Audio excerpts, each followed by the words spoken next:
Perkenalkan, nama saya Ega Hardianti. Di sini saya mewakili kelompok 2 ingin mempresentasikan tentang nilai penting agama sebagai fitrah kemanusiaan dalam pembentukan karakter spiritual dan sosial. Yang pertama tentang agama dan ilmu pengetahuan.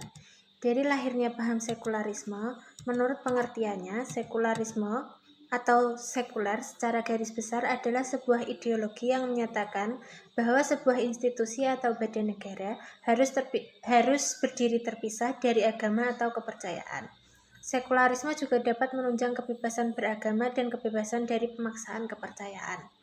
Sekularisme yang tumbuh di dunia Islam adalah produk imperialisme Eropa pada abad ke-19 Masehi.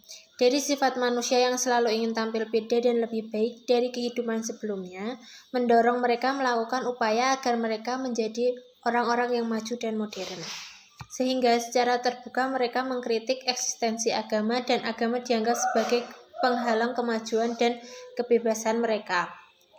Mereka beranggapan bahwa semua aktivitas yang dilakukan oleh manusia hanya ditentukan dan diatur oleh manusia itu sendiri, bukan berdasarkan pengaruh agama. Lalu di Turki, dengan kepemimpinan Mustafa Kemal yang dikenal sebagai Kemal Atatürk, di bawah kepemimpinannya, Turki berubah 360 derajat. Dia dari negara muslim menjadi negara sekuler. Pada masa awal Republik Turki berdiri, banyak ulama dan tokoh Islam yang tak sepakat dengan sekularisme di penjara. Salah satunya yaitu Said Nursi. Pemberlakuan paham sekularisme di Turki justru menimbulkan kesulitan politik secara terus-menerus. Sekularisme yang dipaksakan negara justru memicu perlawanan dari kalangan Islamis di negara itu. Rakyat pun mulai memilih partai yang memperjuangkan Islam. Kaum Hawa sudah mulai berani mengenakan jilbab di tempat umum. Pengalaman yang terjadi di Turki itu membuktikan betapa sekularisasi yang disponsori oleh negara tidak dapat menciptakan budaya sekuler massal. Yang kedua yaitu berkembangnya paham sekularisme. Seperti yang dijelaskan tadi, Turki merupakan negara pertama yang mengamalkan paham di bawah pemimpinan Kemal Atatürk. Kemal menginginkan sebuah peradaban baru bagi bangsa Turki, yang dapat mengantarkan Turki di abad ke-20 pada kejayaan melalui peradaban barat dengan sekularisasinya di berbagai bidang kehidupan. Sekilas terlihat bahwa langkah-langkah yang dilakukan oleh Mustafa Kemal telah berhasil mengubah Turki menjadi negara sekuler. Namun pada kenyataannya, masyarakat Turki yang lebih dari 90% Muslim masih kokoh memegang keyakinan agamanya. Karena sekularisme yang diterapkan Kemal tidak memiliki ideologi yang jelas, sehingga tidak bisa menjadi ideologi alternatif yang mampu menggantikan kultur Islam yang sudah melekat kuat di masyarakatnya. Langkah ekstrimnya justru rawan menimbulkan kebangkitan gerakan Islamis yang juga ekstrim.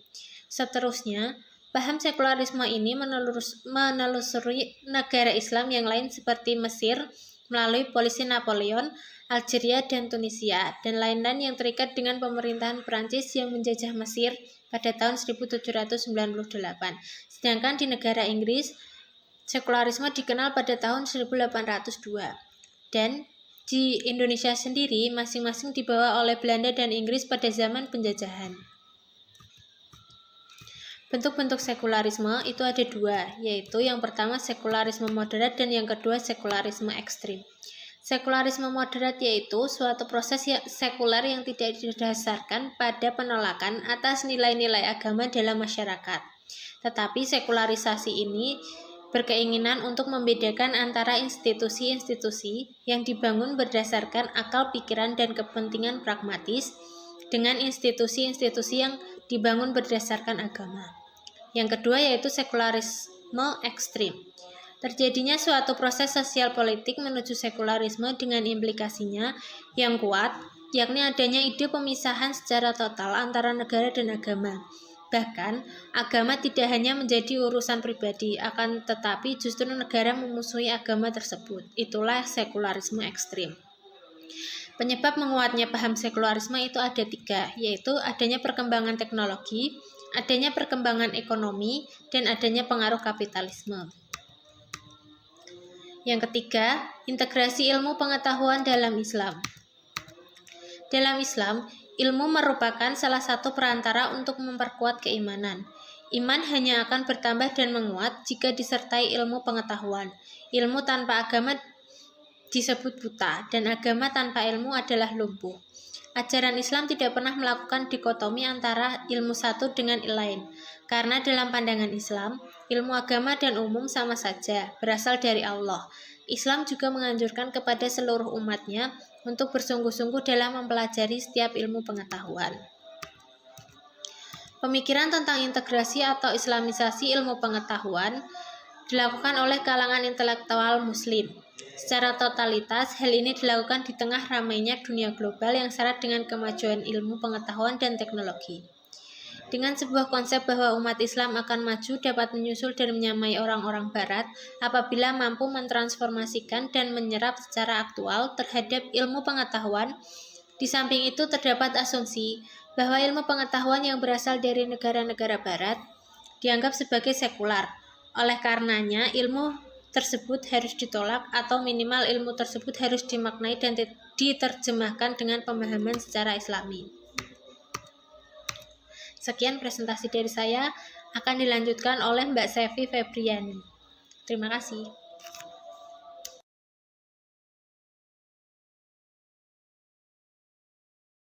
Selanjutnya ada definisi agama. Ada kata agama, din atau bahasa Arab, religion atau bahasa Inggris, religi atau bahasa Belanda. Kata agama juga sering disangkutkan dengan iman, sistem kepercayaan. Menurut ahli sosiologi Emile Durkheim, agama berbeda dengan keyakinan pribadi karena nyata dengan sosial. Emile Durkheim juga mengatakan bahwa agama adalah sistem yang mengatur kepercayaan dan keperibadatan kepada Tuhan yang Maha Kuasa serta tata kaidah yang berhubungan dengan budaya, pandangan dunia yang menghubungkan manusia dengan tatanan kehidupan. Secara teologis, ulama Islam membagi agama yang ada di dunia ini menjadi dua kelompok. Pertama adalah agama wahyu, yakni agama yang diwahyukan Tuhan kepada Rasul-Rasulnya. Keyakinan sentral dalam agama wahyu adalah Tauhidullah atau mengisahkan Allah, yaitu tidak mengakui adanya Tuhan selain Allah. Yang kedua adalah agama bukan wahyu, yakni agama yang muncul sebagai hasil budaya khayal, perasaan, atau pikiran manusia. Di Indonesia yang berpedoman terhadap agama tidak dengan satu agama, melainkan berbagai macam agama seperti Buddha, Kristen, Katolik, dan lainnya. Maka dari itu, setiap orang memiliki keyakinan dan kepercayaan yang berbeda untuk memeluk agamanya sendiri dan diharapkan bisa menghargai agama orang lain. Mengenal Islam.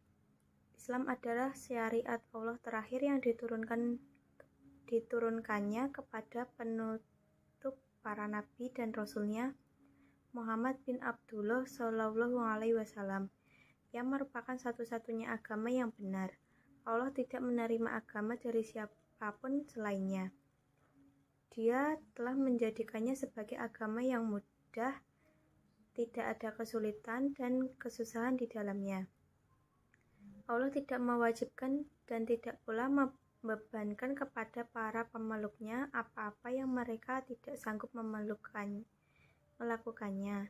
Islam adalah agama yang dasarnya tauhid, syiarnya kejujuran, porosnya keadilan, tiangnya kebenaran, ruhnya kasih sayang, yang merupakan agama agung yang mengarahkan manusia kepada seluruh hal yang bermanfaat serta melarang dari segala hal yang membahayakan bagi agama dan kehidupan mereka di dunia.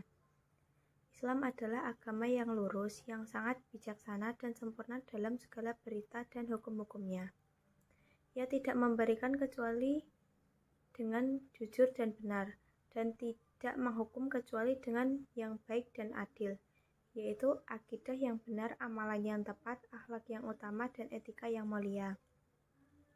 Islam juga telah mengatur kehidupan pemeluknya secara individu dan kelompok, dengan konsep yang menjamin kebahagiaan hidup mereka dunia dan akhirat. Islam telah merangkum ajaran yang membangun dan menciptakan hubungan yang benar dan amalan yang tepat antara hamba dan Tuhan, dan antara seseorang dengan masyarakatnya dalam segala urusan. Mengapa dinamakan Islam? Islam sendiri adalah salah satu dari kelompok agama Masawi yang mengajarkan monoteisme tanpa kompromi. Kata Islam sendiri berasal dari bahasa Arab aslama yuslimu dengan arti sematik sebagai berikut: tunduk dan patuh, berserah diri, menyerahkan, memasrahkan, mengikuti, menunaikan, menyampaikan, masuk dalam kedamaian, keselamatan, kemurnian. Secara istilah, Islam bermakna penyerahan diri, ketundukan dan kepatuhan terhadap perintah Allah, serta pasrah dan menerima dengan puas terhadap ketentuan dan hukum-hukumnya. Seperti uraian sebelumnya, mengapa agama ini dinamakan Islam? Karena banyak dari ayat-ayat di dalam kitab suci agama Islam seperti Al-Quran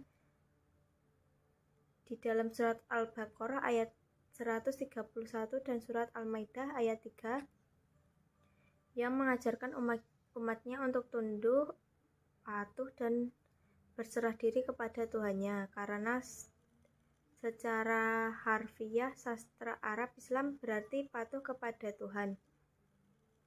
Oleh karenanya, siapapun yang patuh pada ajaran Tuhan, menjauhi larangannya, dan menjalankan semua perintahnya, ia disebut sebagai orang Islam.